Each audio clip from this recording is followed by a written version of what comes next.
All right, so before we get into it, any questions? Anything you guys want to go over? Yeah. So the also want to be another equation that's it. Okay. That's it, right? I don't get it. How do we get towards the end answer? Sometimes towards the end answer. Because I was even feeling like rewinding the video where it was like, So you want to isolate the variable in question, right? So like, let's say if I had, hold on 1 second. Just thinking, should I get my thing? All right.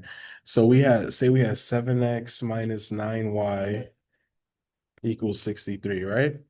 Say I want to solve for y. So I'm gonna move everything over to the other side except the y, like yeah, right? yeah, right. So this is a positive 7x. Yeah. So I want to get rid of it. Yeah, everything makes sense until Yeah. the end when it comes to like the ending answer. Where like No, that is the right, end. like you take that towards like the end. Mm-hmm. So at the end it just ends things with like the Mm-hmm. Yeah. Well, but that is it. So that final thing, negative 9y is equal to negative 7x plus 63. Then you divide by negative yeah, 9. like divide by negative. Yeah. Right, because you divide by whatever's in front Oh of the yeah. y, right? Oh yeah, like I got like, Yeah. right, like that go like oh Yeah, exactly. Yeah, so this is gonna like close out that like one that. goes away and And then then just now, go and then the same thing happens here with that too. exactly. And then Right? for this one, So then now you just get what? Y equals a negative by negatives, positive, right? yeah, So 7 over 9x. A positive by negative is negative, and then 63 over 9 is 7. And that's it. we 60 over 7. Something like that. Well, like the square root. Maybe I'm wrong. I don't know. Yeah, yeah, because it goes like that. How does it turn to like a 7? 63 divided by 9. I could have swore it was 7. Yeah, it is. Yeah. Okay, so it's Yeah. so okay, that's why we did division with it. Yeah. Okay, okay, that makes a Yeah. lot more sense now. Yeah. But yeah, this little formula here, like that's it. Just solve for y, and then that's it. Yeah. You don't know P, so we divide it. Yeah. Okay, now so I know it looks a little funny because we're not actually getting a final answer like x equals 3, you know? yeah. Like we're getting like an equation. Yeah, like This is how everything the made sense until like I think I probably just messed myself up during the end. got you, got you. All right, that's no problem. It's no problem. Anybody else? Any questions? This was a question on literal equations. I'm still on graph Okay. 13. I'm still on homework. This kind of involves a graph. Yeah, Yeah. you gotta solve it, and you got, Right. Get 2 points and yeah. yeah. That's where I'm stuck. Yeah. So Easy. No, that, I'm doing Slope one. Yeah. Yeah. but you're graphing it. Yeah. I mean, easiest way, like definitely plug in 0 for x, you know?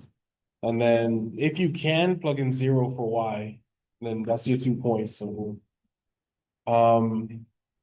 if you need 2 more points, plug in whatever the denominator is of of um of whatever's next to x. Like for example, in this question, right? You see the denominator is 9. Yeah. So you could plug in 9 for x and it'll give you a simple answer. Or you could plug in the opposite, negative 9 for x, and it'll give you another simple answer.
So quick recap, right?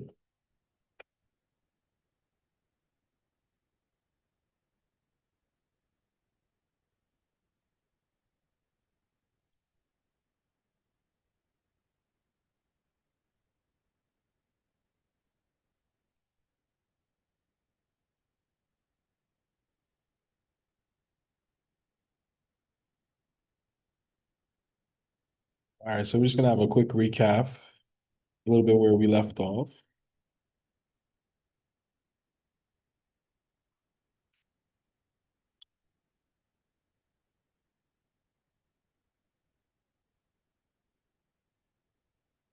So we had this example that we were going over yesterday, right?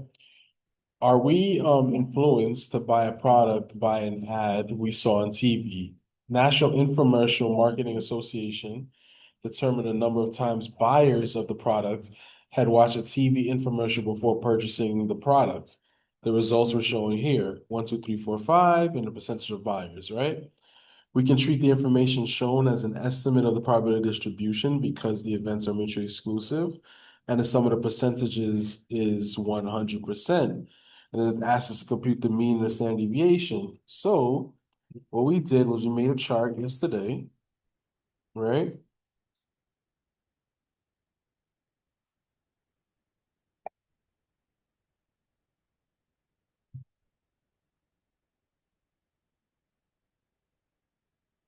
Just a quick recap. One sec.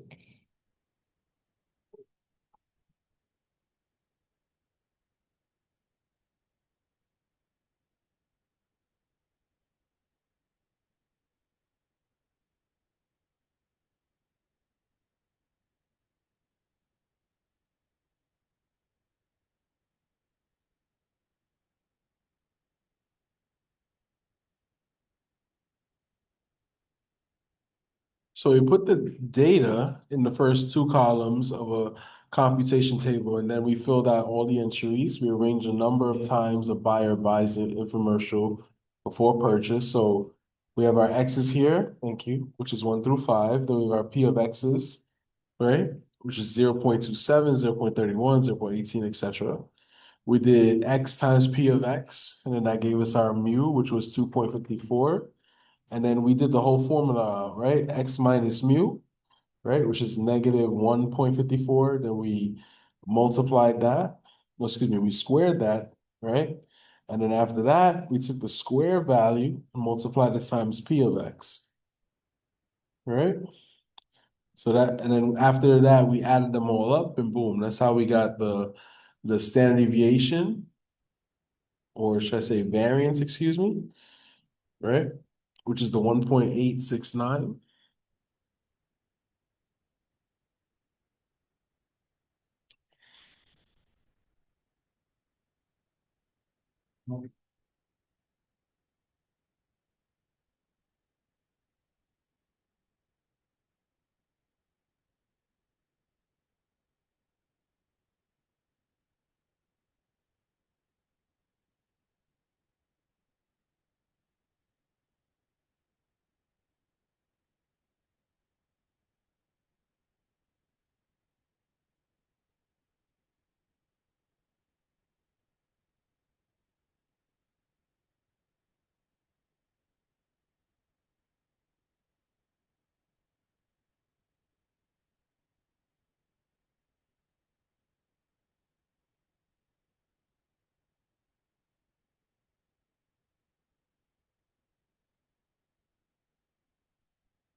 So mu is equal to the sum of X times P of X, which is equal to the 2.54, as you can see from the column over here.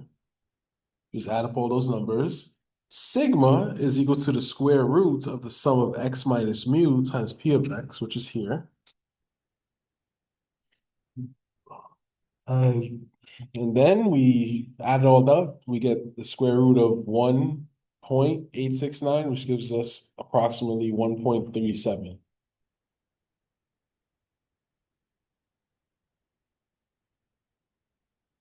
All right. So what does a discrete probability distribution tell us? A discrete probability distribution tells us the complete sample space on which a distribution is based, the corresponding probability of each event in the sample space. Formulas tell us how to find the expected value mu and the standard deviation sigma of the distribution. All right. So we have already seen probability distributions of discrete variables and the formulas to compute the mean and standard deviation of a discrete population probability distribution. Probability distribution of continuous random variables are similar, except that the probability assignments we made to intervals of values are made to intervals of values rather than to specific values of the random variable. We will see an important example of a discrete probability distribution, the binomial distribution. That's coming up next, right? And one continuous probability distribution in 7, which is called the normal distribution. So that's what we're getting into today, the binomial distribution.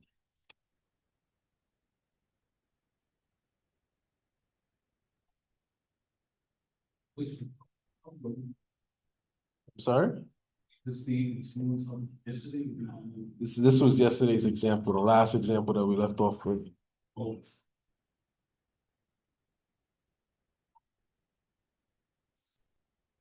So binomial probabilities. That's where we're at.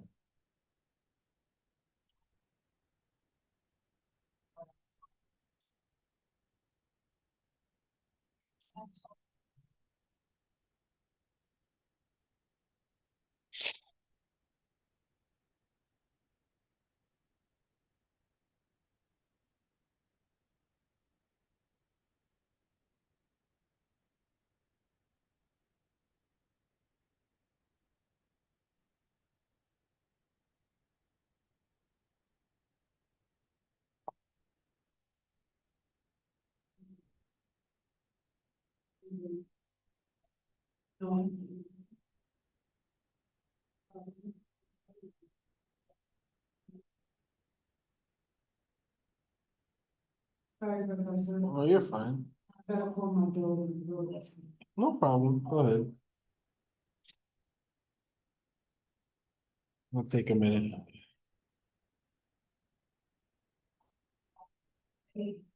Put it up and just read it.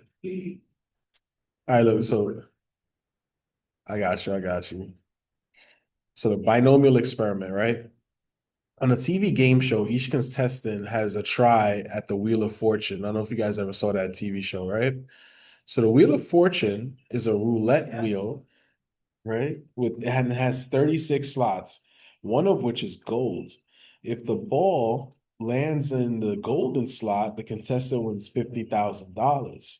No other slot excuse me. What is the probability that the game show will have to pay the fortune to 3 contestants out of 100 that play? So in this problem, the contestant and the game show sponsors are concerned about only 2 outcomes from the Wheel of Fortune. The ball lands on the gold or the ball does not land on the gold. This problem is typical of an entire class of problems that are characterized by the feature that there are exactly 2 possible outcomes for each trial of interest. These problems are called binomial experiments or Bernoulli experiments after the Swiss mathematician Jacob Bernoulli, who studied them in the late 1600s. All right. So features of a binomial experiment. There is a fixed number of trials. We denote this number by the letter n. The n trials are independent and repeated under identical conditions. Each trial has only 2 outcomes: success, denoted by S, and failure, denoted by F, right? For each individual trial, the probability of success is the same. So we denote the probability of success by P, right? And that of failure by Q, right? So since each trial results in either success or failure, the probability of success plus the probability of failure should equal 1. And the probability of failure is equal to 1 minus p. The central problem of the binomial experiment is to find the probability of our successes out of n trials. All right? So that's what we're getting into.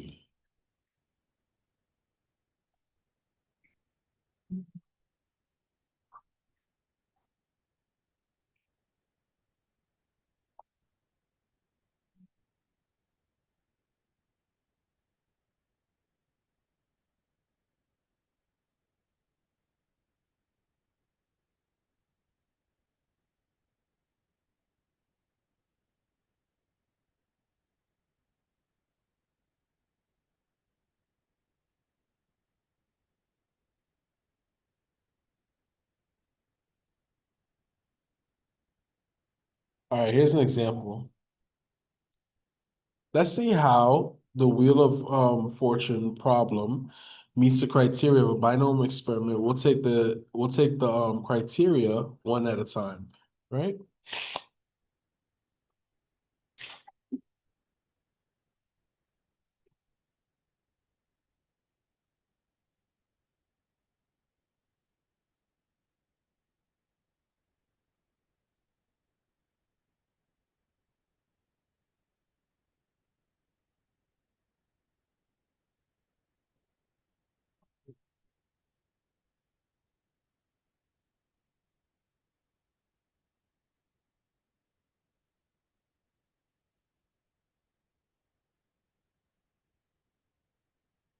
All right, so solution. Each of the 100 contestants has a trial at the wheel. So there are n equals 100 trials in each problem. Assuming that the wheel is fair, the trials are independent, right? Meaning that when you roll, that's your roll. When I roll, that's my roll. Whatever you roll doesn't affect me. Whatever I roll doesn't affect you. Since the results of one spin on the wheel has no effect on the results of other spins, we're interested in only two outcomes on each spin of the wheel. The ball either lands on the gold or does not. Let's call landing on the gold success and not landing on the gold failure, right? In general, the assignment of the terms success and failure to outcomes does not imply good or bad results. These terms are assigned simply for the user's convenience, right? One on each trial, the probability of success P landing on the gold is 1 out of 36, since there are 36 slots and only one of them for is gold. Consequently, the probability of failure is Q is equal to 1 minus P, which is 1 minus 1 over 36, which is 35 over 36 on each trial. So we want to know the probability of 3 successes out of 100 trials. So R equals 3. In this example, it turns out that the probability of the quiz will show, the probability the quiz show will have to pay the fortune to 3 contestants out of the 100 is about 0.23. Later, we're going to see how this probability was compounded, right?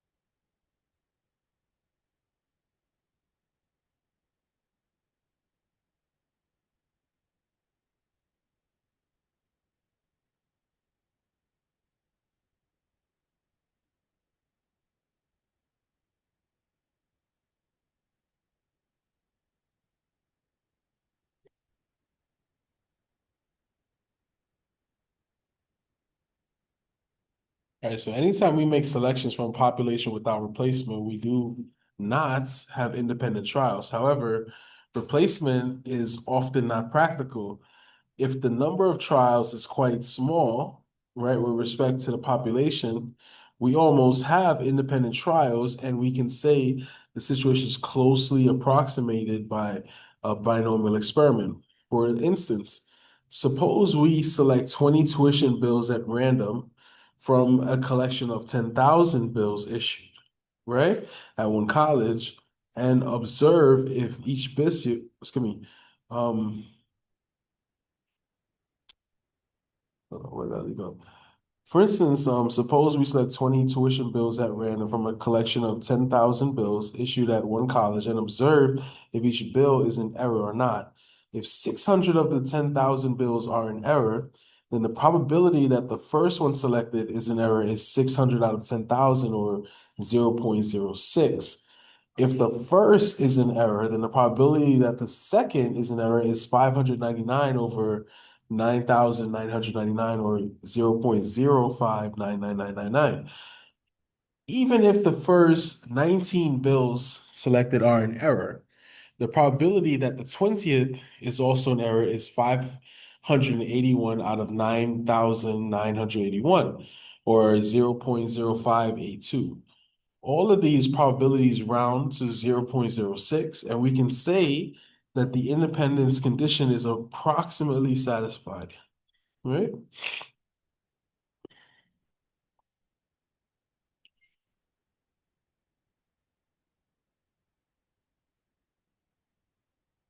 So now we're going to talk about a binomial experiment.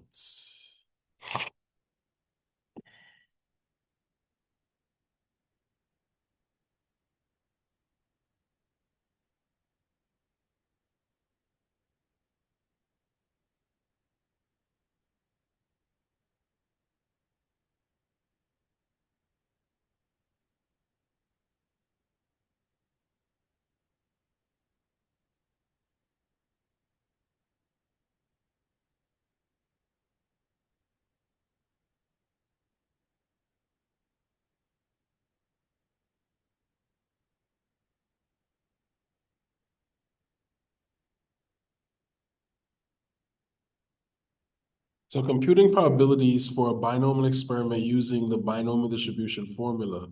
The central problem of a binomial experiment is finding the probability of R successes out of N trials. Now we will see how to find these probabilities. Questions left to do. So each question has 4 suggested answers, and only one of the answers is correct, right? You only have 5 seconds left to do these 3 questions. So you decide to mark answers on a paper sheet without even reading the questions. Assume that your answers are randomly selected, right? From what is the probability that you get a 0, 1, 2, or all 3? All right.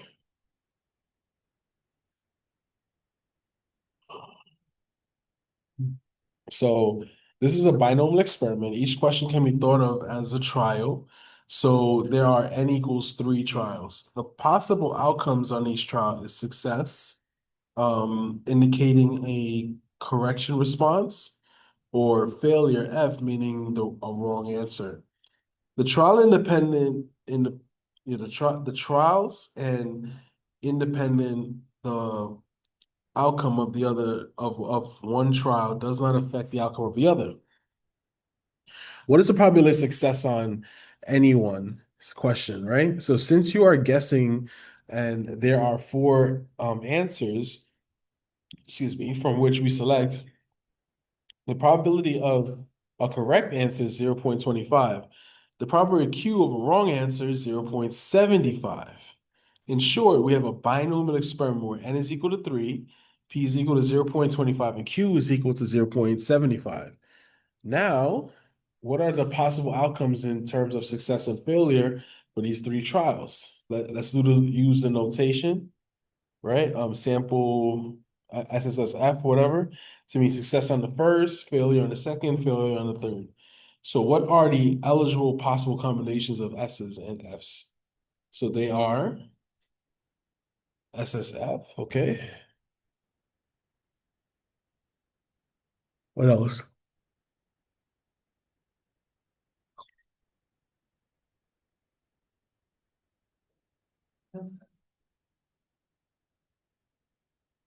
This?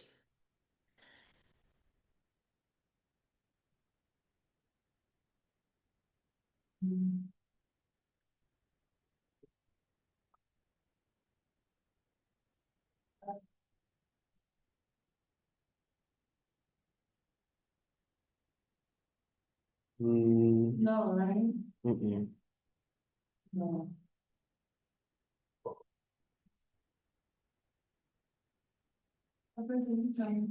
I got you.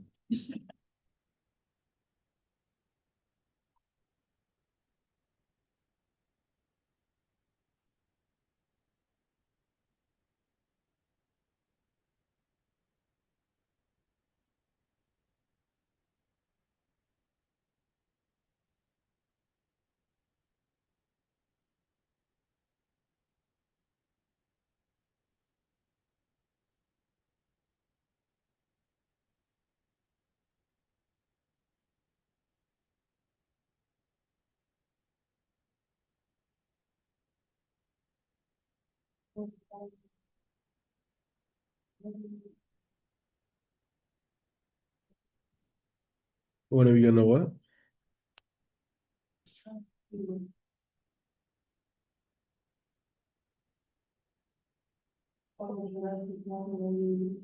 Mm-hmm. So yeah, so to compute the probability of each outcome, we can use a multiplication law because the trials are independent, right? For instance, the probability of success on the first two questions and failure on the last is SSF, right? But when you break it all down, right, it's just the minimum wage, squared, which is 0.047. In a similar fashion, we can compute the probability of each of the 8 outcomes, right? And these are shown below.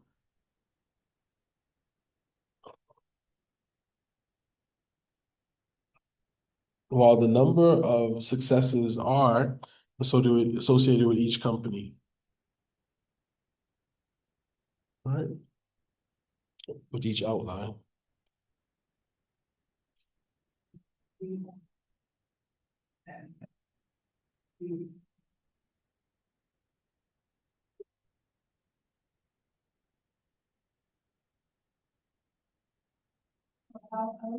Mm-hmm. Because they're following the formula. Yeah. Right.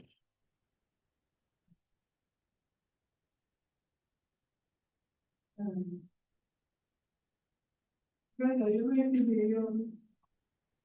don't know, it's contagious. Yeah. It's one of them topics, I guess.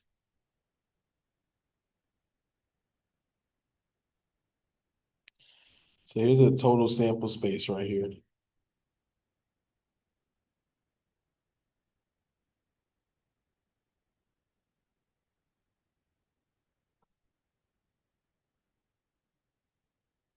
So let's look at the number of successes, right? Say you had probability success, right? That's just the success of one, but instead of one power, you raise to the third power because it's times 3. No.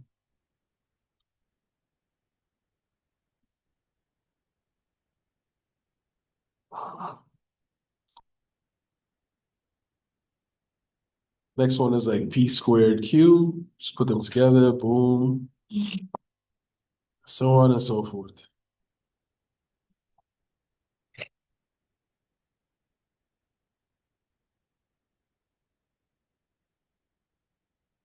Leave it up there in case anybody wants to copy. Hey, where? More ratios. Where? Similar. That means like if you put in your calculator, it's gonna give you some decimal answer. Like when you round it off to like 3 decimal places, yeah. That's what that means. I ordered my calculator. What you got? And delivery, that's why I had to call my daughter to get the package. Got you. Yeah, they do that at my door too. Just leave it there. I will have it in next week for me Yeah, to show me how to. I got you. Yeah. See, T on X. I just see Yeah. the point I got. I think I paid $20 for Mhm. mine. Yeah, like my tutor, yeah, my tutor today, like, show me. What I tell students to do, right, is to search for that calculator online, find the cheapest price that you can possible, then go to Staples. Staples will price match whatever Oh. price you found. Because they have it physically in in Staples. And then they'll price match it for you.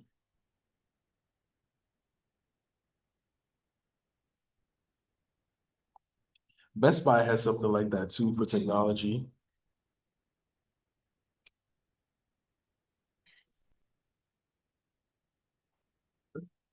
Hmm.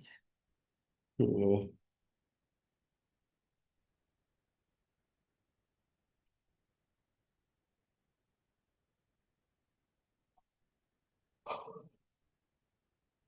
All right. Now we can compute the probability of our successes out of three trials for R equals 0, 1, 2, 3.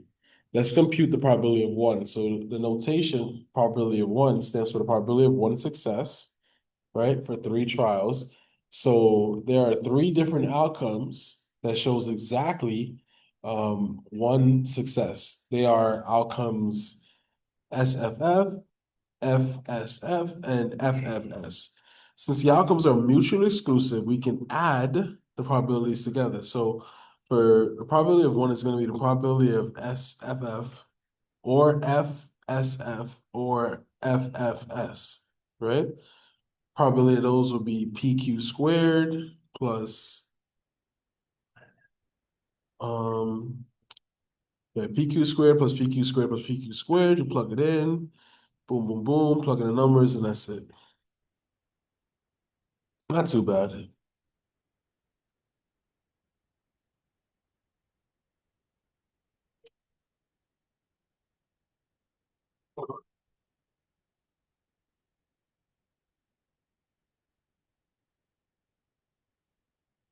We can also find the probability of individual numbers.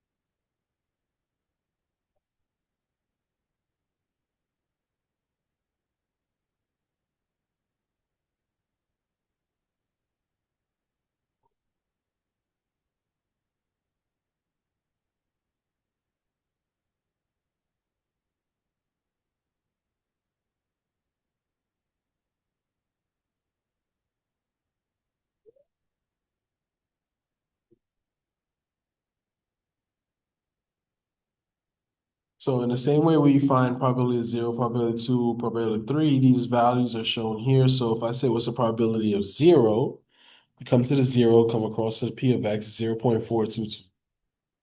If I say what's the probability of three, come across, you have P Q squared, right? So 3Q squared times P. And the same thing with Q. Plug it in, you get a little decimal answer, right? So we have done quite a bit of work to determine the chances of R equals 0, 1, 2, or 3 sessions on three multiple choice questions. You were just guessing. Now we can see that there is only a small chance, about the 0.016, that you will get them all correct. All right.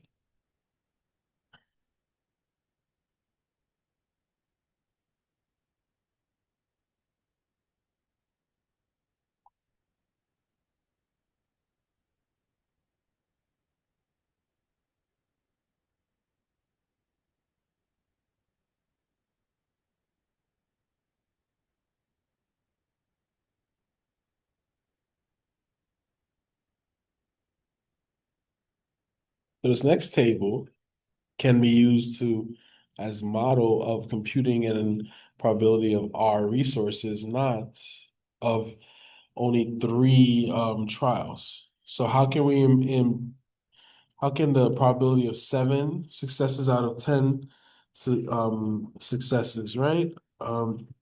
We can develop a table of n equals 10, but the world be a tremendous task because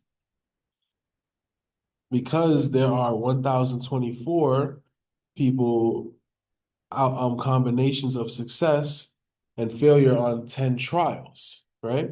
Fortunately, mathematicians have given us a direct formula to compute the probability of R successes for the entire for the suggestions for any number of episodes, right?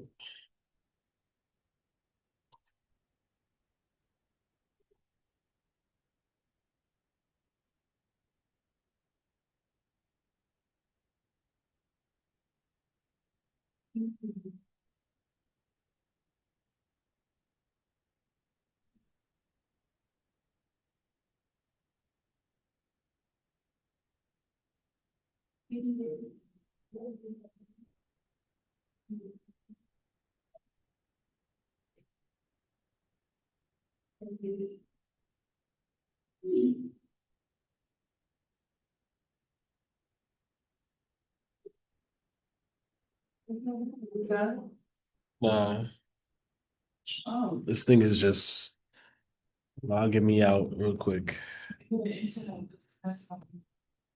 Is it? And plus, family people. Go ahead, man. No problem. Everything good though?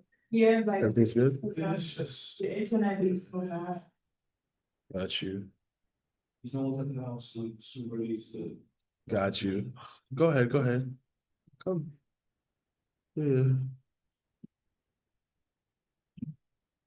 Don't mind me. I just got kicked out of everything real quick. Something happened on my end. Yes. I think so. It's not be wearing it. I know in our classroom we don't have windows. Yeah, like puddles and all that. Yeah. Shoot down, right? Well, when I have to go home and.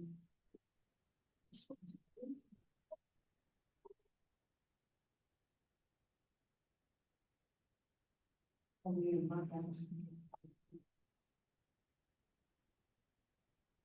you understand that mine is a perfect one. Well, you know what I use in my home?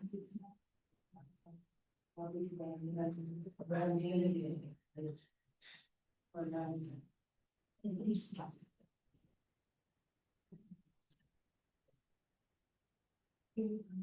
right.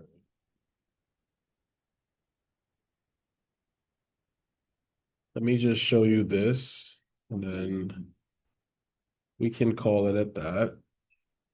I do have more to talk about later.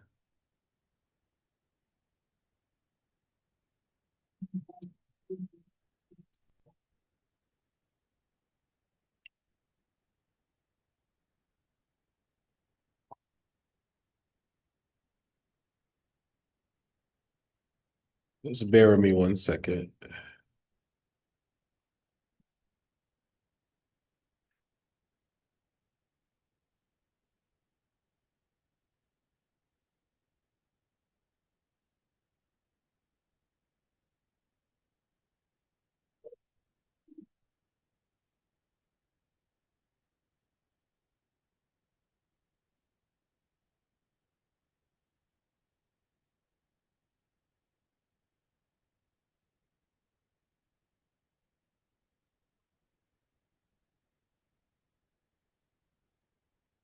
Hey, I mean, you could have just joined us over here. You know that? You could have just joined us over here.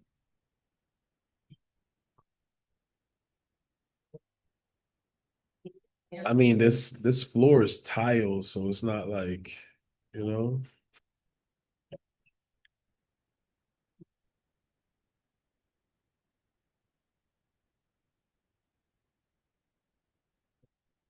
I didn't do it that way.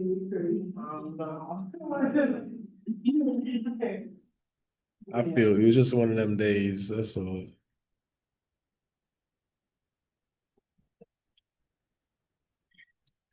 My fault, y'all. Some technical difficulties over here.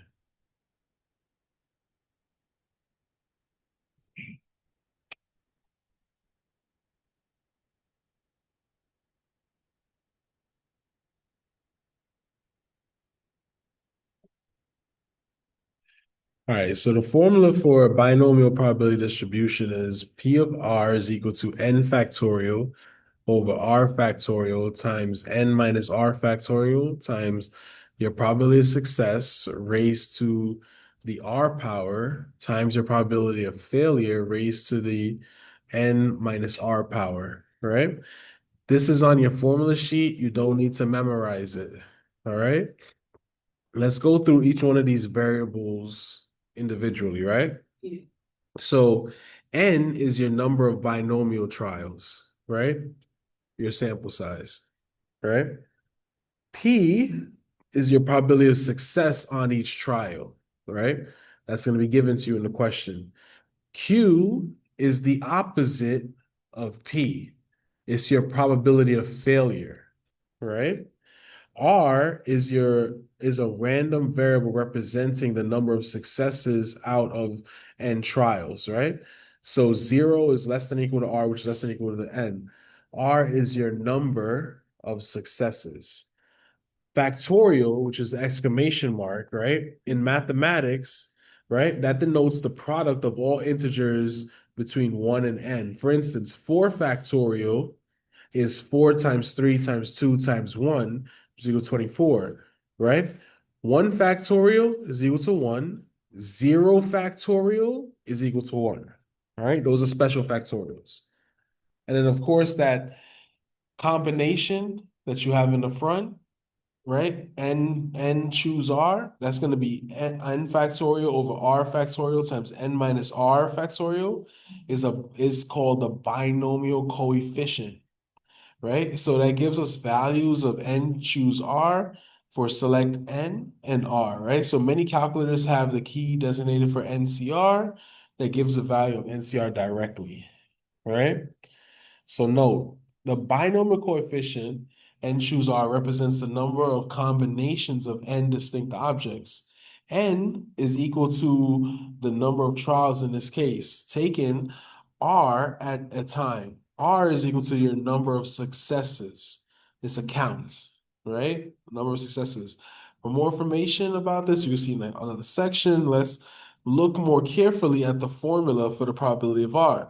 So there are two main parts. The expression, the probability of success raised to the R times the probability of failure raised to the n minus R power, is the probability of getting one outcome with R successes and n minus R failures.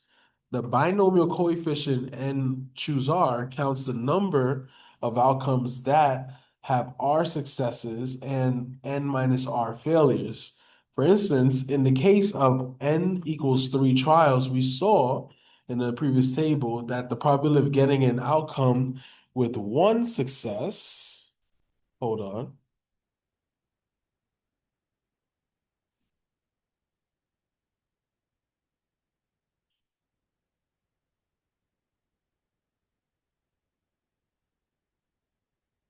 sorry, hold on.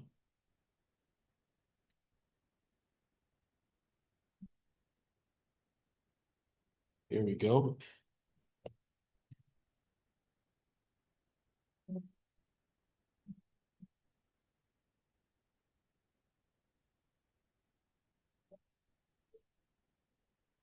So with one success and two failures was times Q squared.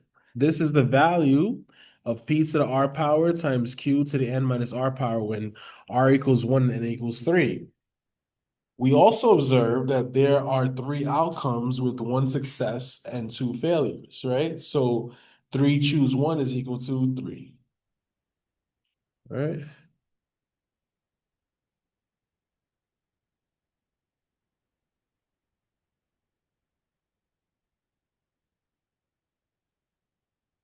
All right, I do got an example here, but I'm trying to see if we have enough time.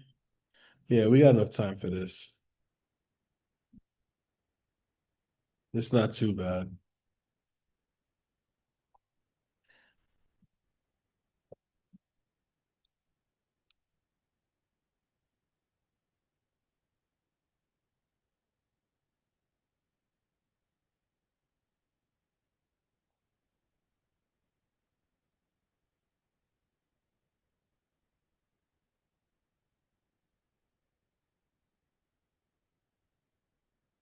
So compute the probability of R using the binomial distribution formula. So privacy is a concern for many users of the internet. One survey showed that 59% of internet users are somewhat concerned about the confidentiality of their email. Based on this information, what is the probability that for a random sample of 10 internet users, excuse me, six are concerned about privacy of their email, right? Okay. So you gotta use that formula. Yeah. So let's just identify what we have real quick. How many users do I have in total? Right? So my N is 10, right? My probability of success, right? Which is them being somewhat concerned about their email is equal to what?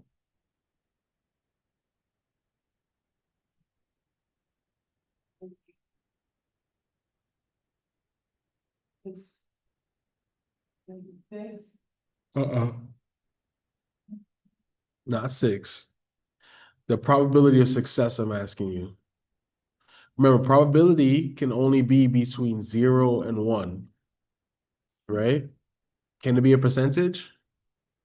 Yes, because the percentages are between 0 and 1, right? So this is 59%, right? Yeah. And what's my R? It's the number of successes. So. So it can be. No, that's N. Six. 6. Perfect, right? That's it. So now you just plug it into the formula. So they want to know what is the probability of R, which is equal to N choose R, times their probability of success raised to the R power, times your probability of failure raised to the N minus R power, right? We want the probability of 6, which is going to be what? 10 choose 6 times your probability raised to the 6 times 1 minus P, right? Raised to the 10 minus 6 power. Why am I saying P? I'm so sorry. 59%. And that would be or you put it on, 100 over. Because 59% is the same thing as 0.59, which is the same thing as 59 over 100. Right? So that's why I did that. After this, the rest of it is just math. Nothing crazy. Let's see if we could do this out. This is going to be 10 factorial over 6 factorial times 10 minus 6 factorial, right? Times this is 59 over 100. You can do a 1 minus 59, right? Not yet, not yet. Oh, yeah, yeah, yeah. Yeah. Which would be, what is that? 41? Something like that. So this would be 41 over 100 Oh, raised to the fourth power, something like that. Yeah. Then after that, we just continue doing some more math on this, right? This becomes 10 times 9 times 8 times 7 times 6 over 4 times 3 times 2 times 1 times 6 factorial. These will cancel out, right?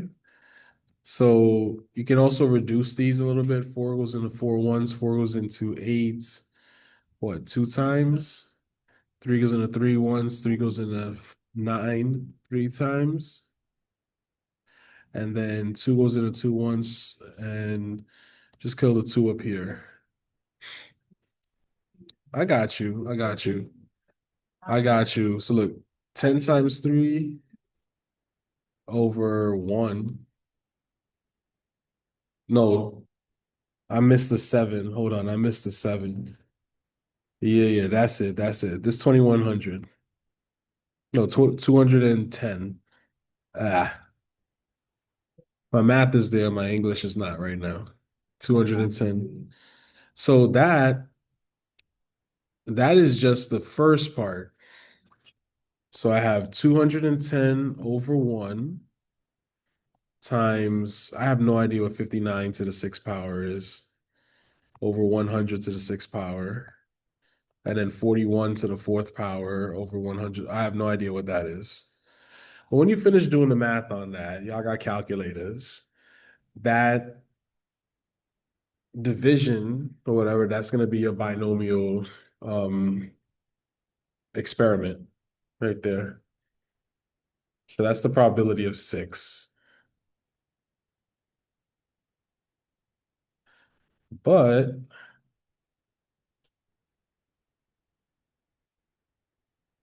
since we have 4 more minutes left, let's look at how this question is going to turn out.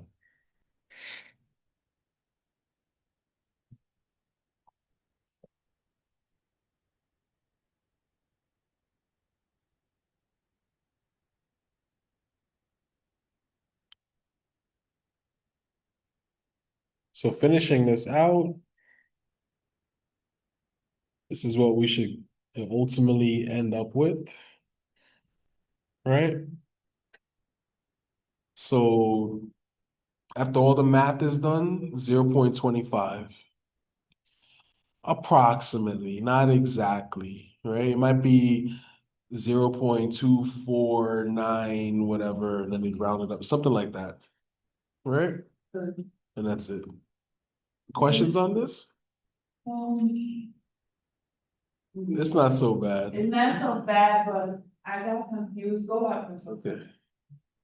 I got confused because when you, how did you get those, Why it's not going up? remember you go 10 times 9, what do you have, what did you do? Oh, the math part here? Yes. So remember the factorial? Like if I say 10 factorial, that means 10 times 9 times 8 times blah, blah, right?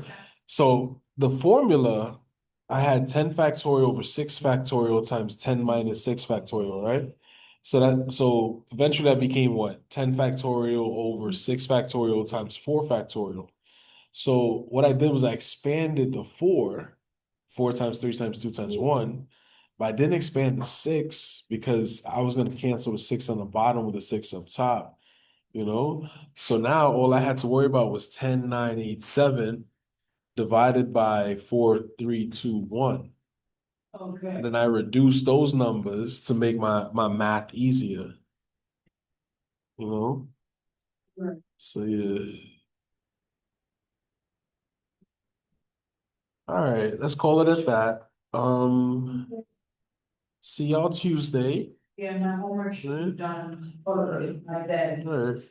The homework that's posted right now, like that is like all the work for the next exam. Exam? Yeah, For the 15, homework 15. yeah. Okay. All everything that's posted now, that's That's what what it is. what's gonna be for the next exam. All right, need to go to with that. But I didn't finish teaching all the lessons, so it's okay if you look at the homework and you're like, yo, I don't get it. Yeah. All right. he has said that, Yeah. you know, he's having trouble, Yeah. but we. Like today's homework, I didn't even touch that yet, but we will do it next week. All right. All right. So have a good weekend. See ya. Thank you. And, be safe going home. Thank you. I'm gonna try. Because it's crazy. Yes, yes.